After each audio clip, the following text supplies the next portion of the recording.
সন্ধ্যা বন্ধুরা। সন্ধেবেলায় আমি এখন দাঁড়িয়ে আছি কোথায় বলো তো? তারাপীঠ। তারাপীঠে মায়ের দর্শনে এসেছি মহাশিবরাত্রিতে। কারণ আমার ইচ্ছে ছিল তারাপীঠে এসে এখানে বাবার মাথায় জল ঢালবো, তো তাই এই বছর আমি এখানেই এসেছি। চলো দেখাচ্ছি সেটা আমি তোমাদেরকে। দেখো,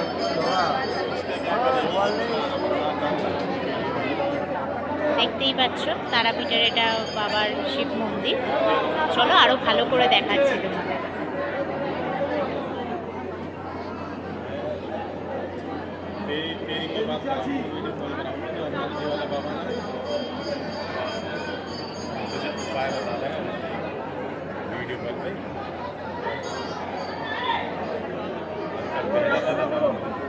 দেখতেই পাচ্ছ প্রচুর ভিড় রয়েছে, আর এদিকে রয়েছে মায়ের নাট মন্দির।